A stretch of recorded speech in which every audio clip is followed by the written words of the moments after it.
So my name is Holly Irwin. I am from Pittsburgh, PA. I have lived in Roswell, Georgia for over 40 years, so I consider myself a Southerner. I was diagnosed with rheumatoid arthritis, scleroderma, Sjogren's syndrome, and most recently, bullous pemphigoid, and those are 4 autoimmune diseases. The first 3 I've been living with for 31 years. I am a figurative artist. That means I draw the figure and paint the figure primarily. That's my main focus. It is a soft impressionist type of painting. I use mixed media and oil in my work. I also love to draw and do ink drawings and fashion illustrations as well. What led me to become an artist, I was inspired by my mother. She encouraged me from a very, very young age to start taking art classes. And it's just been a gift, and I'm so very grateful to her and to all the people that have come into my life since I've become a professional artist. Holly, tell us about, just share kind of your story. Yeah, I was diagnosed with rheumatoid arthritis and 2 other autoimmune diseases, scleroderma and Sjogren's syndrome. And that was 31 years ago. And I was in the middle of this big marketing career. And it was exciting. I was in marketing for probably about 18 years. And I was going to school at night to get my MBA. And it was very competitive in our department in marketing. It's a big corporation. And then one day I woke up and my hands felt like they were on fire and my joints were just killing me. I mean, they hurt so bad. I never experienced anything like it. And that was the beginning of the rheumatoid arthritis. God had plans for me. The thing is, though, I kept working. So I kept working for 5 more years, and that was the wrong decision because I ended up collapsing and in the hospital. So that was the end of marketing right then and there.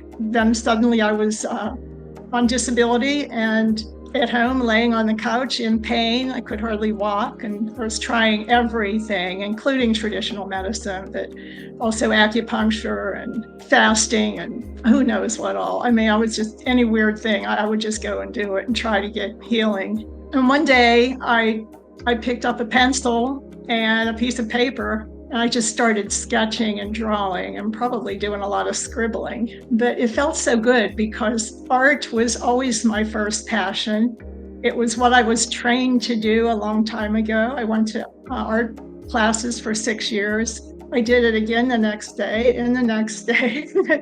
I don't know, there was something exciting about it to me and hopeful, because my whole identity was wrapped up in being this marketing executive, and I that's who I was. But this felt like something really cool and different. Then eventually I took another class, and my teacher introduced me to an art gallery owner in Buckhead, and that was the beginning, and I never looked back. I guess one thing I'd like to say is I feel like art doesn't have to be this big, scary thing, if somebody wanted to get started. It doesn't have to be a big painting, kind of like the one behind me that you start working on right away. A sketchbook and some markers, you can work like that and you get the same feeling of satisfaction that you've created something and you put your mark down. You could start really small, and it could be, I think, empowering for people with disabilities and, older people, anybody that just wanted to express themselves. You're so inspiring. So what is your inspiration, Holly? Where does your inspiration come from? Well, my inspiration comes, a lot of it, from my mother. She has been my mentor all my life. Of course, she's been in heaven now for over 20 years, but she still lives on because she was a beautiful painter, a fashion illustrator. She made all of our clothes when we were growing up. She gave me all her art supplies, and I have some of her paintings.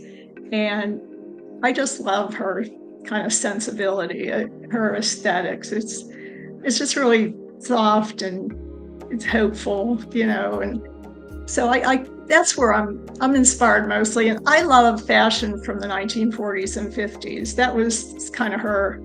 She was in her 20s at that point, and her, she loved to wear really fashionable clothes and make them and design them. And I love that era. and so that's where a lot of my inspiration comes from. And she was also a big motivator for me. When I was really first diagnosed and really sick, she made me keep going and not give up. Do you ever make art when you're really sad and down, and does it get dark and moody? Joints are hurting or something's going on with like your disease activity? Are those days more challenging with your art, or is it easier? No, those days are definitely more challenging. When you have a rheumatoid flare-up, you not only have your joints really hurting you, but it's the rheumatoid part of it is fever, chills. It's like you have the flu without the coughing to go along with the joint pain. Sometime I'll just be on the sofa, the couch, and using a little sketchbook, But other times I get myself into the studio. No, I don't always have real joyful paintings. I mean, some of them they can start out in any way, but a painting will take twists and turns, and there's a lot of layers, and a lot of them get covered up, and sometimes I guess they end up joyful a lot of times for me. But the one thing is that if you can get into the zone, a lot of artists call it the zone, where you're painting and you kind of let go of yourself and you're just working and making marks and putting it together. You kind of forget about the pain and it sort of goes away and you're not really feeling it. It's a miraculous thing when it happens, but it's not, I can't lie to you. It's not always just easy to get in there and start working when you're having a flare-up or something.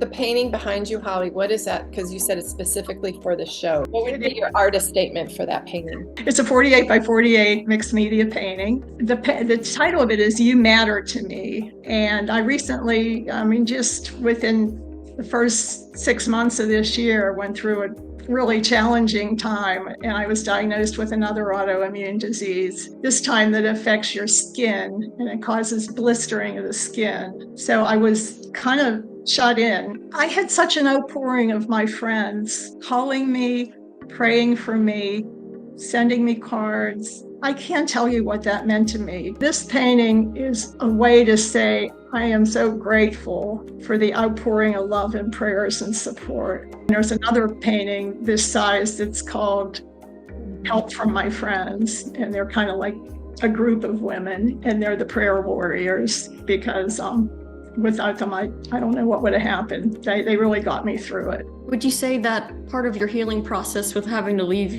the marketing field and your art played a part in that, and obviously some of the illnesses did too? Do you think the art kind of helped transform you or transformed your thinking or your thought process during that time to like where you are now? Yes. The artist's mindset is completely different than going to work every day and being in marketing.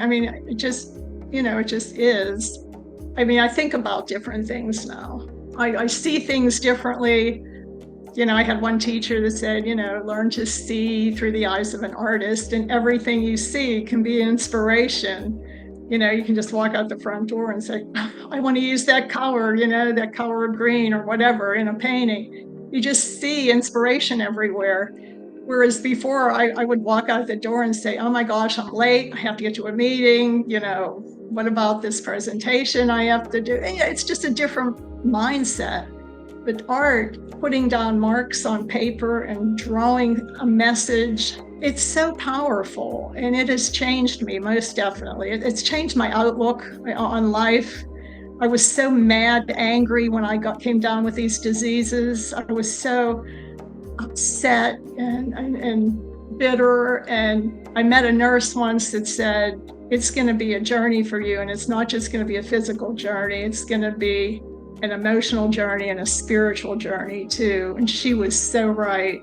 It's powerful because when you're weak and you're sick, disabled, whatever, art can give you a power that makes you feel really good, because you can create something, and not everybody's going to like it, because that's the way it is. There's rejection with art too, but it's a voice out there, and you can put something out. And that's what I hope to do, is put something out that's beautiful and sensitive and hopeful.